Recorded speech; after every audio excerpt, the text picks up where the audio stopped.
Hi, Lyndsey. Darren Kelly here from SportsDaz. How are you keeping? Right, how are you? Lyndsey, I know you haven't fully committed yet for 2021 so far, but has Mick Bowen been in contact so far? And is there any individual training programme being planned for 2021? Or are you just waiting to see what happens? No, definitely. He's been in contact all right. But with him, he's great. Like he understands my position with work. That has to be my focus at the moment. But yeah, no, definitely, I'm looking to get a plan in place just to kind of a bit of a prehab program, just look after the body. Then if it turns out that we can go ahead and that I do commit, then great. But I suppose, yeah, it's definitely important to be keeping the body right and then seeing what happens. And we certainly look forward to seeing what happens too. Of course, we're reflecting in 2020 ahead of the weekend. I said I better ask you a question about the All-Stars. How different is it this year? Not just because there's no actual proper ceremony, but also there's no nominations. We think you're in the mix, but have you any inkling at all? I've absolutely no idea, to be honest. But I think it's fantastic, though, that it's still going ahead, albeit different with, like, I have to say I always kind of loved the All-Stars night. It's such a fantastic night, and obviously all my family and friends would go and we have great crack. So it's a bit different, but I think the fact that they've secured it to be televised this year is brilliant, and I think it goes to show how far we've come. But it'll be a little bit different. But yeah, I've no idea. I'm interested myself to see who's going to be in the mix, and even with the player of the year, I think it's going to be very interesting to see who gets that one. But obviously I'll be biased towards hoping it goes towards Carla or Goldie. I think three fantastic nominees there. Three fantastic nominees, and it just brings me to the last question as well. Of course, no doubt Dublin will have some All-Stars, and Carla and Goldie are in the mix as well. You'd be delighted for the two of them, having been twice nominated yourself. And also, sorry, it's a two-parter now, Lyndsey, forgive me. How have you been following the AFL down there? I know you've been asked a few questions about it already. And what have you thought of Goldie's performances? And also great now that we see Niamh and Lauren in action. Yeah, look, I think Goldie, like, with the fantastic athlete that she is, like, I don't think we had any doubt of how well she was going to do in there, and she seems to have slotted right in. And I suppose having that bit of experience, having played last year, she's kind of just built on that. And even with Mackin and kind of Lauren getting really interested to see how Lauren's going to get on, because again, she's such a massive player for us on the pitch for Dublin.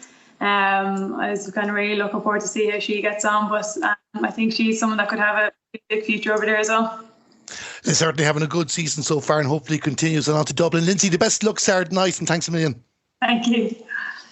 I like listening to SportsDaz because I like to listen to Ladies Football and Ladies Camogie.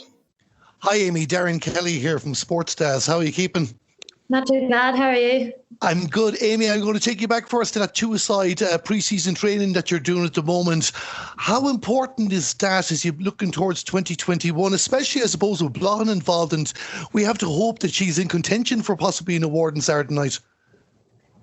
Yeah, well, I know how hard she's worked, and I know how hard she worked last year. I've seen it firsthand, and I can see it firsthand now. But yeah, we're just sort of progressing nicely. There's not much we can do at the minute, only keep ourselves ticking over in the hope that the season's going to come sooner than we think, and we just have to be ready for when it does come. But yeah, Blogin had a phenomenal season last year, and she's a very versatile player, so she can only improve as well because she's young.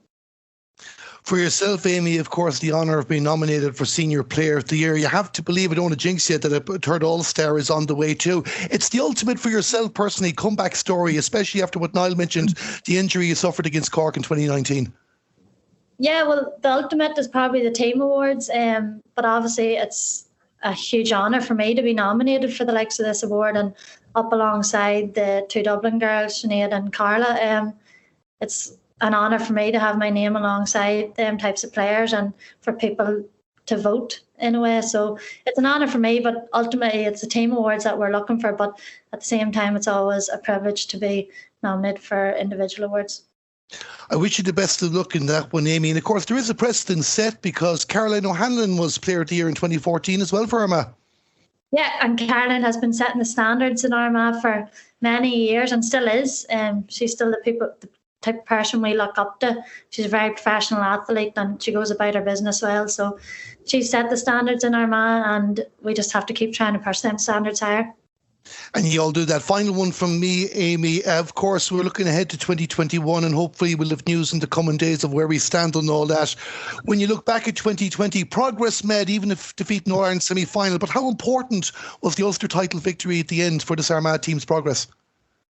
Yeah, and that's what we said after the Dublin game. We were sort of disappointed. Obviously, we didn't get that one step further, but we knew we could rectify that with the Ulster final, but it wasn't going to be handed to us, and we were grateful to have that opportunity.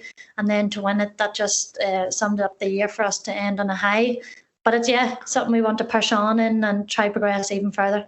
It's a good way to finish the year with silverware. That's all from me, Aimee. Best of luck and Saturday night. No problem. Thanks a million.